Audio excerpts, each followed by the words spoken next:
Olá a todos, sejam bem-vindos à aula 3 do módulo 2, ou por outra, aula 6, que vai nos levar a abordar os ciclos econômicos e a lógica por trás do comportamento dos mercados. O pedido é o mesmo.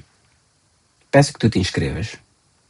Se já tiveres te inscrito, partilhe este vídeo com mais amigos, convide-os a apreciarem o conteúdo e quem sabe, eles irão aprender uma e outra coisinha nova e vocês poderão conversar sobre as mesmas coisas com mais facilidade, ajudando um ao outro no vosso processo de crescimento e maior entendimento sobre o mercado financeiro e de câmbios, também conhecido como Forex.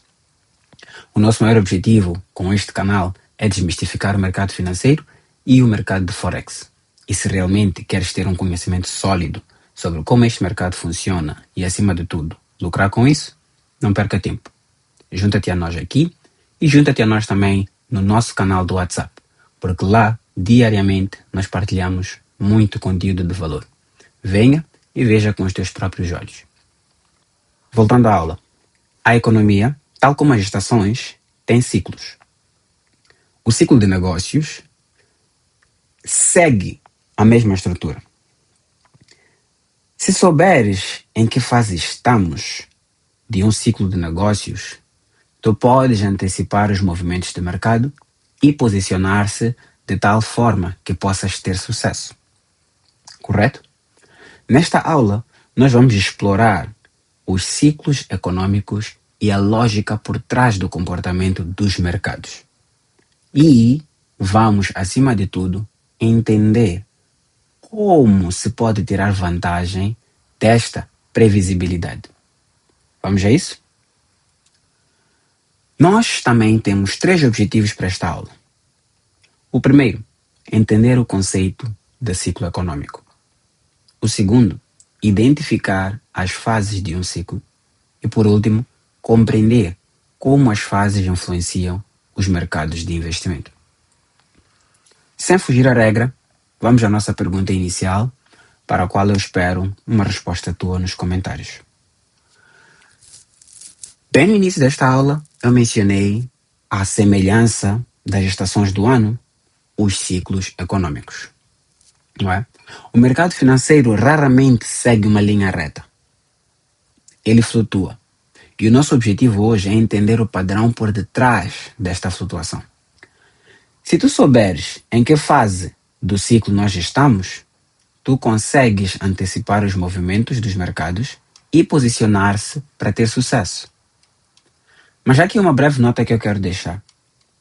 Os ciclos econômicos são um fator macroeconômico previsível que influencia diretamente a força de uma moeda, o investimento e o comportamento dos traders.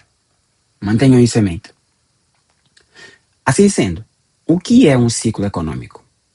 Alguém quer se arriscar a responder? Eu agradecerei bastante, pois assim vou poder perceber até onde vai o vosso conhecimento e se há necessidade de aprimorar o que eu estou a partilhar ou manter tão simples quanto está e ir adicionando as camadas que o conhecimento exige à medida que o tempo for passando. Indo agora à definição. Um ciclo econômico, ou entre parênteses, ciclo de negócios, é a flutuação recorrente da atividade econômica agregada de um país, medida principalmente pelo produto interno bruto e pelo nível de emprego. Embora eu não esteja a partilhar aqui, é facilmente perceptível e vocês podem verificar no último link partilhado no slide de recursos e fontes como é que é esta flutuação do preço, tendo em conta os ciclos de negócio ao longo de vários anos. O ciclo é visualmente representado por uma linha que se move como uma onda ao longo do tempo, mostrando períodos de crescimento, também chamados picos, ou períodos de declínio, também chamado de vales. E, como qualquer curioso poderia perguntar, o que é que causa esses picos e vales? Sintam-se à vontade para chutar algumas dicas, se vocês tiverem, claro, né? Indo à resposta. Estes picos e vales são causados por uma combinação de fatores que incluem, mas não se limitam, a política monetária dos bancos centrais, o gasto do consumidor, inovações tecnológicas e choques externos, como, por exemplo, crises globais ou até mesmo desastres naturais. Dito isto, que tal se avançarmos para as fases cruciais deste ciclo? Quais é que são? Existem 4 fases principais, nomeadamente expansão, pico, contração ou recessão e, por fim, vale ou depressão. E cada um destes ciclos tem a sua característica e que nós vamos tentar explorar de forma direta e objetiva, para evitar complicar para quem não tem tanto conteúdo assim financeiro para poder assimilar o conhecimento de forma geral. Vamos lá.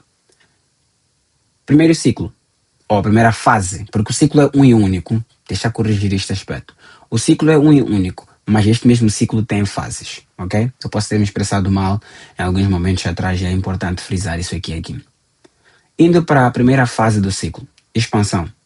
Como é que esta fase é caracterizada? É caracterizada por um período de forte crescimento do produto interno bruto, baixo nível de desemprego e muito otimismo dos consumidores. As empresas estão a investir, o emprego está disponível para boa parte da população e o PIB também está a crescer. Uma das formas de perceber isso é vendo os sinais nos relatórios econômicos que falamos na aula anterior. Qual seria o sinal neste caso aqui? Querem chutar?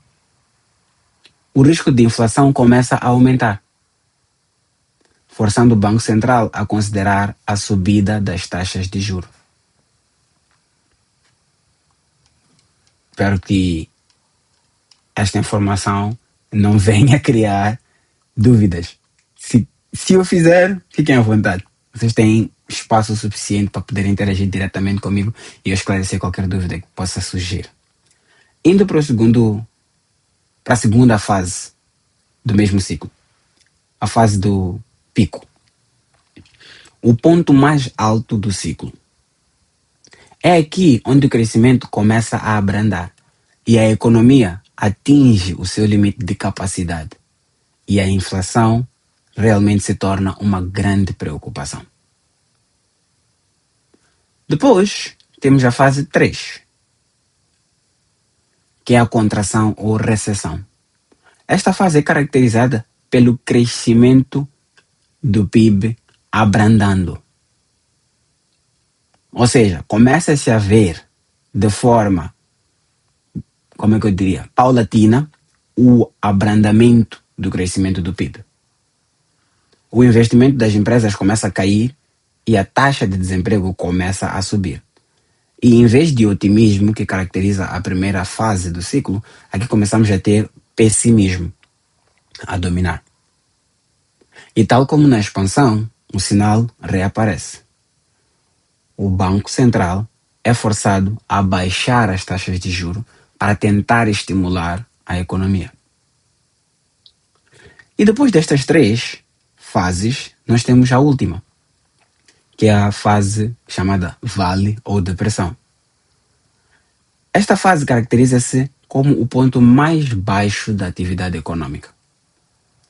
É a fase que é seguida por um ponto de inversão, onde a economia começa lentamente a recuperar, iniciando uma nova expansão. Conseguem perceber, então, agora o ciclo? Por que é que o mercado se movimenta desta forma, com altos e baixos? Alguns altos mais altos que os outros, alguns baixos mais baixos que os outros. E, inevitavelmente, alguns picos alguns altos se tornando os picos e alguns baixos se tornando os vales, ou as recessões, as depressões. Depois de termos entendido isto, provavelmente a pergunta que poderia pairar no ar agora é: como é que estes ciclos afetam o mercado? É uma pergunta que vale a pena responder, afinal de contas nós fazemos o nosso lucro por meio dos mercados. E estes ciclos que comportam-se da forma que comportam-se, como já acabamos de descrever, influenciam o mercado, pois são o culminar de uma vastidão de pessoas a agirem com o mesmo tipo de pensamento e dessa forma determinando o comportamento do preço. Como é que cada um deles, afeta o mercado? Essa é uma pergunta que eu vou deixar contigo, podendo ou não me dar a resposta nos comentários, tá tudo ok. Continuando, vamos agora para o próximo slide para entender como é que estes ciclos afetam o mercado. O ciclo econômico é fundamental para o trading, pois ele dita a atratividade dos diferentes ativos. Durante a expansão, os investidores sentem-se seguros. O dinheiro flui para ativos de risco. Moedas fortes como o dólar, o euro, tendem a valorizar devido aos possíveis aumentos das taxas de juros. Nas bolsas de valores, os mercados de ações geralmente sobem. Ao passo que, durante a recessão ou contração, os investidores procuram segurança e proteção. As moedas de países que cortam as taxas de juros para estimular a economia podem enfraquecer.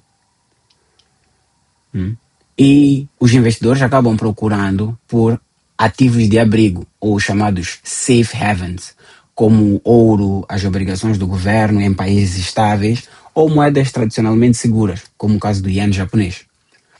Pois estes ativos aqui retêm o seu valor durante a incerteza.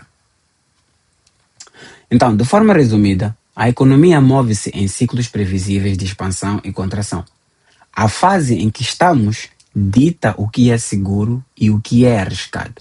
E com base nessa informação, os traders e investidores agem de acordo a maximizar os lucros por meio de mais investimentos durante a expansão e a proteger o capital da desvalorização causada pela recessão ou contração.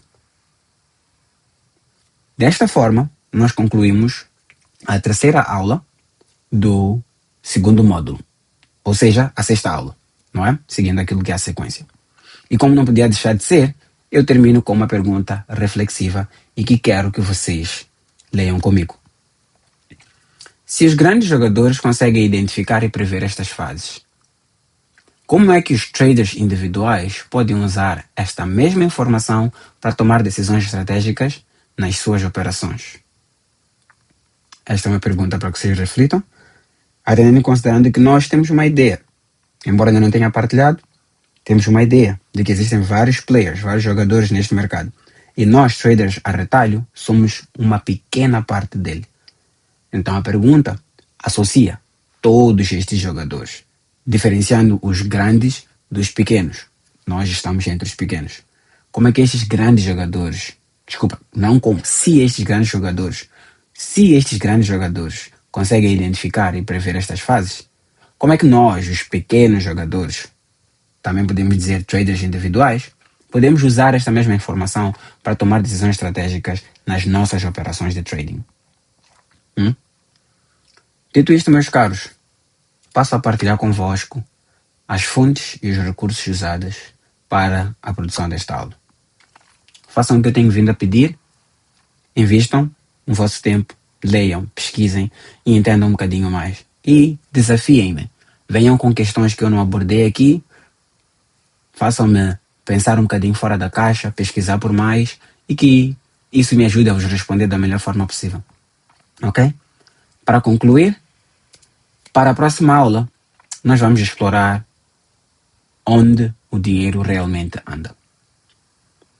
E antes de fechar a aula, quero pedir-vos. Peço que vocês deem o vosso feedback para o segundo módulo, do mesmo jeito que eu pedi que vocês dessem o feedback para o primeiro módulo. Na descrição deste vídeo, vocês encontram o link com o formulário de feedback, que é o primeiro link na lista dos vários links que vocês poderão encontrar aí. Peço que vocês cliquem neste link, dirijam-se à página onde vocês vão poder partilhar os vossos feedbacks e sejam o mais sinceros que puderem. Desta forma, por meio do vosso feedback, nós seremos capazes de melhorar tanto na qualidade do áudio, na qualidade da explicação, na estruturação das aulas, na partilha das fontes de conteúdo e de várias outras formas.